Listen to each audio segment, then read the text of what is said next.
Hello అండి, అందరికీ నమస్తే. Welcome back to Varshadheera foods. ఈరోజు వీడియోలో దోసల పిండి లేకుండానే అప్పటికప్పుడు క్రిస్పీ దోశలను ఎలా తయారు చేసుకోవాలో చూపిస్తాను. చూడండి, దోశలు ఎంత క్రిస్పీగా ఉన్నాయో. అలాగే ఈ దోశలను ప్రిపేర్ చేసుకునే ప్రాసెస్ కూడా చాలా సింపుల్గా ఉండి రెగ్యులర్గా మనం రోజు చేసుకునే దోశల కంటే కూడా చాలా రుచిగా ఉంటాయండి. ఈ దోశలు ప్రిపేర్ చేసుకోవడానికి ఒక మిక్సీ జార్లోకి 5 నిమిషాలు ముందుగా నానబెట్టుకున్న ఎండు మిరపకాయలను అయితే 3 తీసుకున్నానండి. మీరు కూడా దోశలు ప్రిపేర్ చేసేటప్పుడు నానబెట్టిన ఎండు మిరపకాయలు తీసుకోండి. మిక్సీ పట్టినప్పుడు మెత్తగా మెదుగుతాయి. అలాగే 1 కప్పు పొడి బియ్యం పిండిని మిక్సీ జార్లోకి తీసుకుంటున్నాను. నేను బయట నుంచి తెచ్చుకున్న పొడి బియ్యం పిండిని తీసుకున్నానండి. మీ దగ్గర ఇంట్లో ఆడించిన పొడి బియ్యం పిండి ఉన్నా కూడా 1 కప్పు తీసుకోండి. మీరు ఏ కప్పుతో అయితే పొడి బియ్యం పిండి తీసుకుంటారో అదే కప్పుతో 1/2 కప్పు శనగపిండిని మిక్సీ జార్లోకి తీసుకోండి. అలాగే 5-6 వెల్లుల్లిపాయలను కూడా పొట్టు తీసి మిక్సీ జార్లో వేసుకున్నాక ఇలా కొంచెం పెద్ద సైజులో ఉన్న బంగాళాదుంపను ఒకదాన్ని తీసుకొని పైనున్న పొట్టు తీసేశాక ఇలా కొంచెం పెద్ద ముక్కలుగా కట్ చేసుకొని మిక్సీ జార్లోకి వేసుకోండి. ఇలా దోశల్లో బంగాళాదుంప వేస్తే దోశలు చాలా క్రిస్పీగా రావడమే కాదండి, చాలా రుచిగా కూడా ఉంటాయి. ఇప్పుడు ఏ కప్పుతో అయితే పిండిని తీసుకుంటామో అదే కప్పుతో 1/2 కప్పు కొంచెం పుల్లగా ఉన్న పెరుగును వేసుకుంటున్నాను. మీ దగ్గర పుల్లటి పెరుగు ఉంటే వేసుకోండి, లేదంటే కమ్మటి పెరుగునైనా కూడా 1/2 కప్పు వేసుకోండి.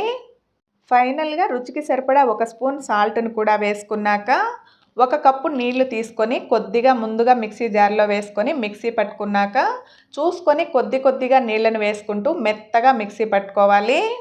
ఇలా మిక్సీ పడుతున్నప్పుడు మనం వేసిన బంగాళాదుంప ముక్కలు అనేవి కనిపించకుండా మెత్తగా అయ్యేలాగా మిక్సీ పట్టుకోండి.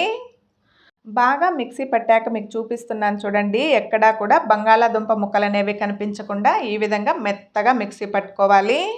ఇలా మిక్సీ పట్టుకున్న పిండిని ఒక బౌల్లోకి తీసుకుంటున్నాను.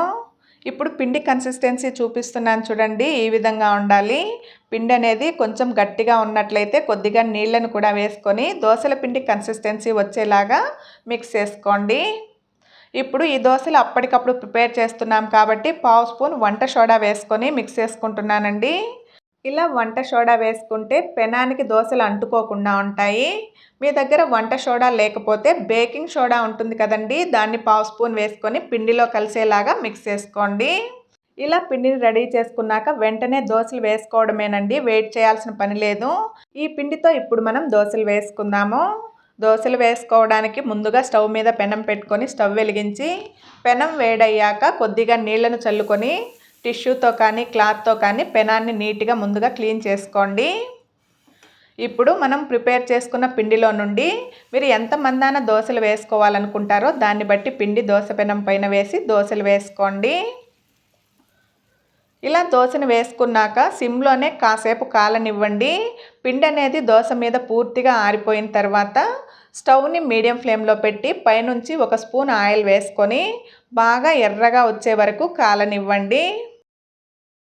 ఒక 2 నిమిషాల పాటు స్టవ్ని లో టు మీడియం ఫ్లేమ్లో అడ్జస్ట్ చేసుకుంటూ దోశలు నిదానంగా ఒకవైపు ఎర్రగా వచ్చేలాగా కాల్చుకున్న తర్వాత ఇంకోవైపు కూడా తిప్పుకొని ఇటువైపు కూడా నేను ఎర్రగా కాలనిస్తున్నానండి. మీకు ఒకవైపు కాలిస్తేనే దోశ ఇష్టమైతే ఒకవైపు కాల్చుకున్న తర్వాత మీకు నచ్చిన షేప్లో దోశలు అయితే ఫోల్డ్ చేసుకోండి. నాకు ఇలా రౌండ్గా ఫోల్డ్ చేస్తే ఇష్టం కాబట్టి నేను దోశను రౌండ్గా ఫోల్డ్ చేసి తీసుకుంటున్నాను. ఇలా మీకు ఎన్ని దోశలు కావాలో ప్రిపేర్ చేసుకున్నాక పిండి మిగిలితే పడేయకండి.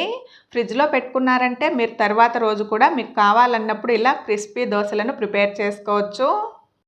ఇంతేనండి, నేను చెప్పిన ప్రాసెస్లో మీరు కూడా దోశలను ప్రిపేర్ చేశారు అంటే అప్పటికప్పుడు దోశల పిండి లేకుండానే ఇలా క్రిస్పీ దోశలను మీరు కూడా ఈజీగా ప్రిపేర్ చేస్తారు. ఇలా ప్రిపేర్ చేసిన వేడి దోశలను పల్లీ చట్నీతో సర్వ్ చేశారంటే ఇంట్లో వాళ్ళందరూ రోజు తినే దోశల కంటే కూడా ఒక 2 దోశలు ఎక్కువే తింటారండి, అంత రుచిగా ఉంటాయి. మరి సింపుల్గా అప్పటికప్పుడు ప్రిపేర్ చేసిన దోశల రెసిపీ మీకు నచ్చిందా అండి? నచ్చితే వీడియోకి ఒక చిన్న లైక్ చేసి ఈ విధంగా మీరు కూడా దోశలను ప్రిపేర్ చేయండి. ప్రిపేర్ చేశాక టేస్ట్ చేసి ఎలా వచ్చాయో కమెంట్ చేయండి. అలాగే ఇలాంటి సింపుల్ అండ్ టేస్టీ రెసిపీస్ కోసం మన ఛానల్ని సబ్స్క్రైబ్ చేసుకొని పక్కనే ఉన్న బెల్ ఐకాన్ని యాక్టివేట్ చేసుకోవడం మర్చిపోవద్దండి. Thanks for watching.